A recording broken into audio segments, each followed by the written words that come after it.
बड़े फैसले लिए गए, बावजूद इसके विपक्ष की तरफ से सीबीआई जांच की जो मांग की जा रही है। अब क्या लगता है इस पूरे मामले में कि किस करवट जो है ऊंट बैठ सकता है और अपडेट क्या है? देखिए ये जो पूरा मामला है, इसमें ऊंट किस करवट बैठेगा, इसके लिए सबसे पहले अगर किसी व्यक्ति से बात होना ज़रूरी है तो माध्यमिक शिक्षा बोर्ड राजस्थान के जो बर्खास्त हो चुके बोर्ड अध्यक्ष हैं डीपी जारौली, उनसे हम रूबरू होते हैं। सर, सरकार ने कल एक बड़ा फैसला लिया हाई लेवल मीटिंग में और आपकी बर्खास्तगी की जो खबर है सबसे पहले वो निकल करके सामने आई, उस विषय पर आपसे बात करना चाहेंगे। इस संदर्भ में अभी मुझे कोई सूचना नहीं है और जो सरकार का फैसला होगा मुझे सर्वमान्य है, इसमें मुझे कुछ नहीं कहना है। सर, सरकार का फैसला अपनी जगह पर है, लेकिन ये जो फैसला लिया गया है एसओजी के इनपुट के आधार पर लिया गया है। जिस मीटिंग में ये फैसला लिया गया एसओजी के अधिकारी मौजूद थे। कहीं ना कहीं अब ये कहा जा सकता है कि जांच के केंद्र के अंदर माध्यमिक शिक्षा बोर्ड राजस्थान, आप स्वयं और वो तमाम अधिकारी जो रीट परीक्षा से जुड़े हुए थे वो इसमें शामिल थे। मैं इतना कह सकता हूँ, मैं शिक्षक रहा हूँ, मैं कहीं जुड़ा हुआ नहीं रहा हूँ और ऐसे किसी कार्य में पूरे जीवन में ही कभी संलिप्तता नहीं रही है। वक्त आएगा, समय आएगा, सारी चीज़ें क्लियर हो जाएगी।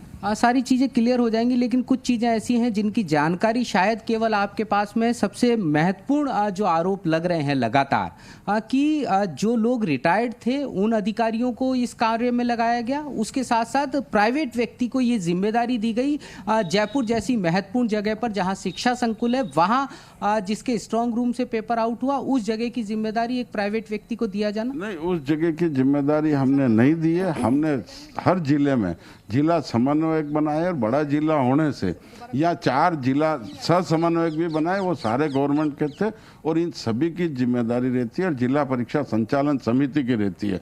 ये जितने भी कल्प्रिट अभी तक पकड़े गए, इन किसी को हमने नियुक्त नहीं किया है। शिक्षा संकुल की जिम्मेदारी किस अधिकारी पर थी और उस अधिकारी के खिलाफ जब तथ्य सामने आ गए, एसओजी ने ये कहा कि शिक्षा संकुल के स्ट्रांग रूम से पेपर आउट हुआ है, तो आखिर उसके खिलाफ कार्रवाई क्यों नहीं की गई? शिक्षा संकुल की जिम्मेदारी देने का दायित्व जिला समिति का है, हमारा नहीं है। हमारा कार्य केवल वहाँ प्रश्न पत्र पहुँचाने तक का, उसके बाद की सारी जिम्मेदारी उनके रख रखाव और केंद्र तक पहुँचाने की जिम्मेदारी परीक्षा संचालन समिति की है। 2 महत्वपूर्ण सवाल हैं। सबसे पहला तो ये कि जो चर्चाएं हैं कि गिरफ्तारी की जो तलवार है वो आप पर भी लटक रही है।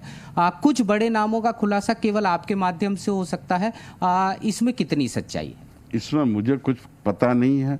अब आगे क्या हुआ है इन चीज़ों का न मेरे जीवन में कभी अनुभव रहा है, न मैं ऐसा अनुभव लेने की इच्छा रखता हूँ।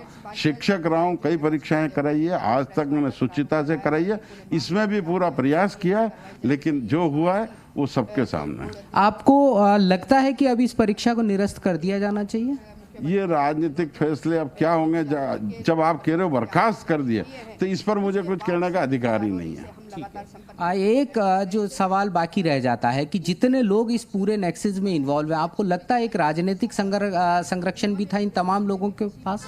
ये 100% है कि बिना राजनीतिक संरक्षण के ये जो कार्य हो रहा है, जब पहले से पता शिक्षा संकुल से पेपर आउट हुआ, ये शायद मुझे उन्हीं लोगों से पूछना चाहिए जिनको ये पता है, क्योंकि हो सकता है इन लोगों का वर्षों से ऐसे ही चलता हो और वर्षों से इनका कोई ग्रुप हो, क्या हो, ये तो जब एसओजी जांच करेगी। आप महत्वपूर्ण बात कह रहे हैं कि ये राजनीतिक संरक्षण इस पेपर गिरोह को हो सकता है, क्योंकि प्रदेश के अंदर वर्तमान में कांग्रेस सरकार है और वही कांग्रेस सरकार है जिसने आपको ये महत्वपूर्ण जिम्मेदारी सौंपी थी। नहीं, ये प्रदेश सरकार का इसमें कोई रोल नहीं। मैं ये कह रहा हूँ कि जो गिरोह ये कार्य करता है वो किसी सरकार के पक्ष में नहीं, कई लोगों का जिन्होंने कहा शिक्षा संकुल से आउट हुआ है, ये बताओ आप मेरे को। उनको इतना कॉन्फिडेंस से पता था तो उनसे जाके पूछो उनको कैसे पता था 26 तारीख को 28 तारीख को शिक्षा संकुल से हुआ है।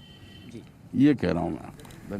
तो देखिए, ये माध्यमिक शिक्षा बोर्ड राजस्थान के बर्खास्त अध्यक्ष डॉक्टर डीपी जारौली थे, जिनका साफ तौर पर कहना है कि कहीं ना कहीं जो ये पेपर लीक गिरोह है ये राजनीतिक संरक्षण में काम कर रहा था। यह आरोप बेहद महत्वपूर्ण और बेहद गंभीर हो जाता है। गंभीर